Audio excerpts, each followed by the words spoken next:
Boehner resigned. I feel good about what I've done. I know that every day, I've tried to do the right things for the right reasons and try to do the right thing for the country. To talk about it is Steve Roberts, ABC News political analyst. Good morning, Steve Roberts. Hi, McGraw. Pretty shocking that John Boehner resigned, no? Yeah, I think it is on one level. I didn't see it coming.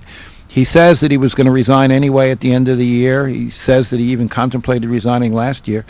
And when you step back and think about it, you can understand his frustrations because he's dealing with a group, it's sometimes called the Hell No Caucus, 30 or 40 Republicans, who have a very different view of the whole legislative process and the whole institution of Congress than John Boehner does. John Boehner is a professional legislator. He understands that if you're going to get anything done, particularly when you have a Democratic president and you have a veto-proof Democratic group, a filibuster-proof Democratic group in the Senate, that you have to work with the other party. You have to compromise. You have to negotiate. Well, he's dealing with a group who says compromise is betrayal. Compromise is treason.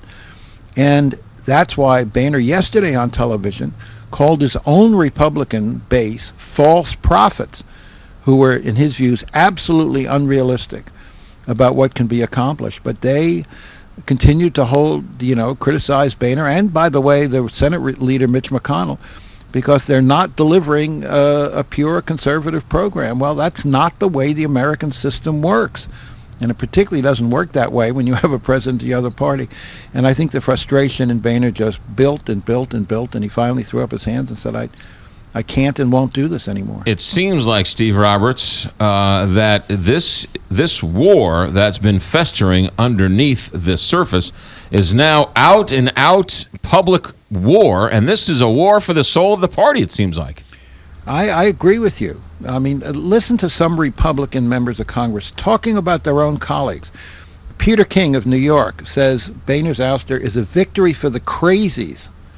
Charlie Dent of Pennsylvania says his colleagues are in mass denial. Steve Stevers of Ohio said they're delusional charlatans. Now, those are Republicans talking about their own colleagues in the House of Representatives.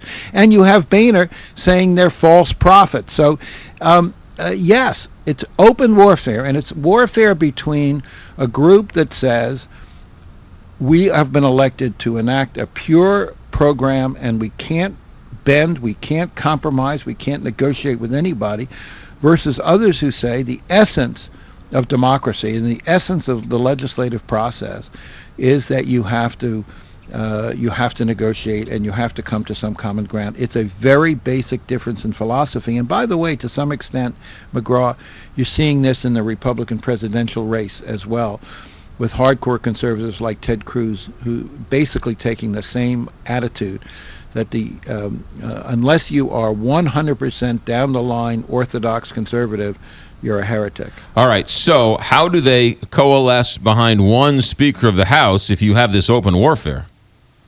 Well, I think what's likely to happen is the number two man in the House, a man named Kevin McCarthy, he has virtually no national reputation. He's been moved ahead very quickly because remember, Boehner's number two man, Eric Cantor, was defeated by a conservative critic in the primaries last year. So McCarthy moved forward very quickly. He's been in the House less than 10 years. By all accounts, he's an amiable, cheerful, popular figure, but he's going to be much weaker than even John Boehner was. Boehner had stature. Boehner had experience. Boehner had contacts over many years. McCarthy has none of that. I think what you're about to see, if and when McCarthy is elected Speaker, he's going to be much weaker than even Boehner. You're going to see open warfare on the floor of the House of Representatives. If anything, the paralysis that's gripped Washington is going to get worse.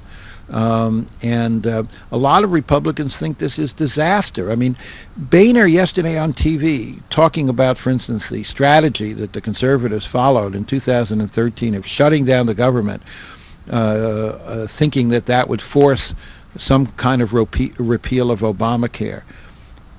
Boehner yesterday called that a fool's errand. And the fact is that the conservative base of the Republican Party seems intent on repeating that fool's errand again, whether it's on the debt ceiling, whether it's on the budget, whether it's on a variety of other issues that are coming down the pike. So Stay tuned. Stay tuned. Stay tuned. Stephen Roberts, ABC News Political Analyst. Great as always. Have a good week. Thanks for checking in. Okay, pal. 7:25 here, Big 550, Kate.